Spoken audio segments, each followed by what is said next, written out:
On the 7th of September 2018, almost exactly 1 year ago, the world was able to play as Yuri Lowenthal's portrayal of Peter Parker, or more commonly known as the web-slinger himself, Spider-Man. Coming up on the anniversary of the PlayStation 4 exclusive, I wanted to discuss how the Spider-Man franchise, whether it be with films, comics, or video games, has provided an excellent sense of identity, specifically in the last year. Spidey has certainly been busy in the mainstream media recently, coming off of smash hits of Homecoming and his appearances within Civil War and Avengers Infinity War, but I found his body of work within the last 365 days especially interesting. So, about a year ago, we got our hands on Insomniac's iteration of the Spider-Man story, with introductions to new Spidey suits, powers, sites within New York City, and of course, new armour and gear for the worst of the worst, to go up against our friendly neighbourhood, Spider-Cop.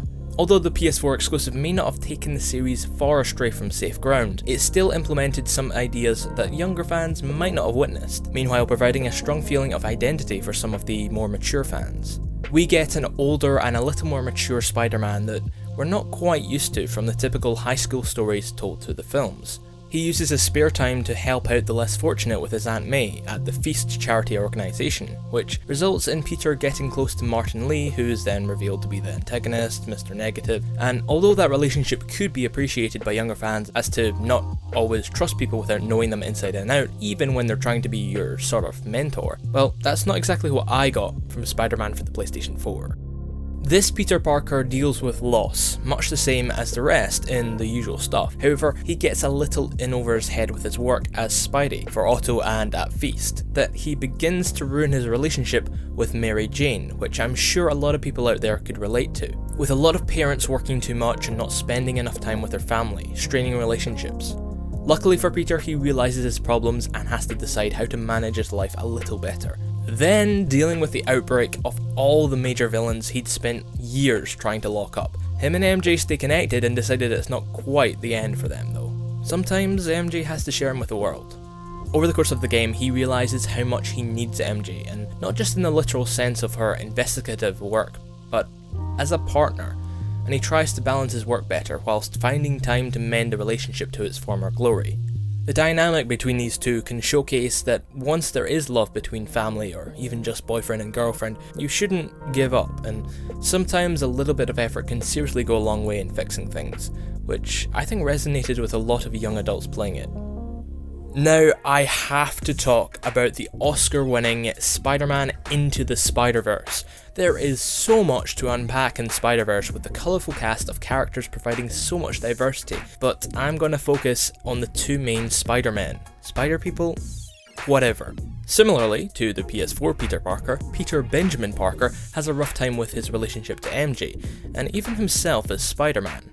And much like the PS4 Parker, he's a little older and more mature version of Spider-Man, but he handles life less like a champ, despite what he tells us, and shows signs of serious depression. B. Parker couldn't take the leap into fatherhood with MJ and ended up losing everything he loved.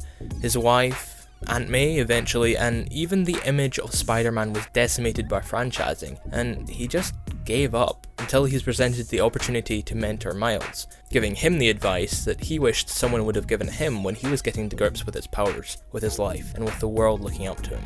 His arc is a lot more of an optimistic inspiration for people who've suffered through tough spots like he has, down a depression hole that seems impossible to get out of. With depression being an ever-growing problem, the inclusion of B. Parker's arc was incredibly relatable and grounded, which you don't often get out of superhero films.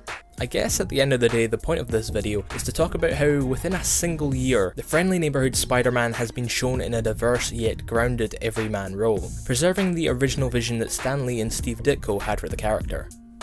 Then there is the true lead of the film. Miles Morales presents us with a very up-to-date version of Spider-Man. Like all of the cool kids today, he's listening to the very latest Post Malone track, chilling out with his mates and flirting with all the girls. But his life gets turned upside down when he's forced into a new school, where he's no longer the smart, funny guy, but rather the new kid that not many people want to talk to. This disruption in his life brings out his rebellious nature, which may have been previously oppressed by his strict parents and cop father. Plus, I guess he didn't really need to rebel when he was actually enjoying his life at his old school with his friends. Anyway, this could perhaps represent strict identity struggles within some minority groups, but again, it could just be as simple as his reaction to growing up. Miles' arc showcases how sometimes we should trust within ourselves and our own abilities, learning how to take the leap of faith into something that we're good at or taking a perfect opportunity at happiness, rather than distracting ourselves with juvenile behaviour. Miles enjoys hanging around with his uncle, loitering about, graffitiing on walls, and just generally being a delinquent more than really anything else, until he takes that leap and becomes Spider-Man. Although multiple things can be taken from Miles' arc, especially with the multitudes of coming-of-age symbolism showcased, as he gets to grips with his Spidey abilities along with interactions at school, but this has all been done so many times before, and I feel the true story is more about how Miles takes that leap and realises his true potential. Not just as a teenager growing into a more mature body, but as a normal person learning to come to grips with his superpowers, and in the end letting go of the only people in the universe who really know what he's going through. In a way, a lot of teenagers could feel the same way when in fact so many others are going through their same issues. Similarly with how Miles finds out about the many others in the Spider-Verse. So his arc isn't just about growing up, but rather being more accepting of yourself, your abilities, and dealing with your own problems with confidence rather than relying on others and wasting your time distracting yourself from the problem. I guess I'll jump in here and talk a little bit about how Spidey is doing in the comics. The last few years have actually been really big for Spider-Man related characters. The relaunch of Amazing Spider-Man with new writer Nick Spencer has been a pretty good return to basics for Peter Parker, while Venom's series has been really killing it under Donny Cates, and Miles Morales probably has his best series yet thanks to Saladin Ahmed. But I think the real highlight is what Chip Zdarsky has been doing with the character. I didn't pay enough attention to his Spectacular Spider-Man run while it was going on, since it felt a little fluffy and inessential at first. But his final issue on that book, Spectacular Spider-Man number 310, was incredible. It was sad, it was funny, and it cut to the heart of Peter Parker's character in a way that I hadn't seen in a long time. His next series, Spider-Man Life Story, continued this. It reinterpreted Peter Parker's story so that he aged in real time, with each new issue taking up another decade of the character's life. And it's probably my favorite Spider-Man event in a long time. Honestly, from where I sit, Spider-Man comics are probably the best they've been since the early 2000s. Thanks for the assist, Cap. Now, of course, I have to talk about the MCU Spider-Man with Tom Holland, after the smash hits of Endgame and Far From Home this year. This iteration of the character has seen the same usual harshities, from Uncle Ben being murdered along with his parents dying, but this Peter goes through something a little more unusual. The snap and blip.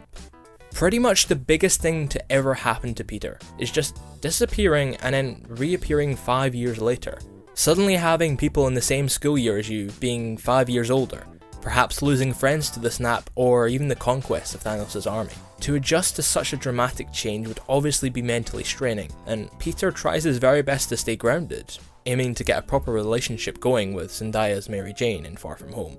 Peter handles this all in his stride, but the thing that really haunts him is seeing his mentor, Tony Stark, die right in front of him. And not only die, but sacrifice himself for the rest of the world and him to live on. He's not given a chance to really grieve out with the funeral, being constantly reminded about how great Tony was. And now S.H.I.E.L.D. and pretty much the world expect him to be Iron Man Jr. Spider-Man has been through it all in these last few MCU films, seeing the expanses of space, seeing his new Avenger friends just disappear in front of him, and then losing his mentor. And although this side of Peter Parker isn't the most appealing identity to centre in on, comparing to Holland's much less solemn adventure in Homecoming, but I think it's important to think about what we lose. Remember the past, try not to repeat any mistakes, and actually saying how we feel about people before it's too late. Peter basically lost his super cool surrogate dad, and we don't ever really get to see Peter tell Tony how much of a positive impact he was in his life. By the end of Far From Home, he moves out of Iron Man's shadow after defeating Mysterio and the supposed Avenger level threat, but then he's forced on the run, with the events that follow, carrying the thought of failing his mentor and becoming the bad guy in the public eye. This is a Peter Parker that we don't see often, and I really hope to get a continuation of this story, although I doubt Sony will keep much of it intact. Holland's Spider-Man in Far From Home is in both extremes, from showcasing the down-to-earth kid from Queens to showing a teenager being forced into the adult world of grief and responsibility. Especially with the post-credit scene and him being on his own in the future, I can see people who have lost family through strained relationships or even them passing away relating to Peter dearly. The man is on his own, feeling like the world is now totally against him. I'd like to thank Captain Midnight for coming onto the channel, giving some insight on something I'm a little weaker in knowledge on. Go check him out if you'd like to see more Marvel content. And of course, thank you very much for watching. My name is Andrew or Stanley111, and I'll see you on the next one. Bye bye.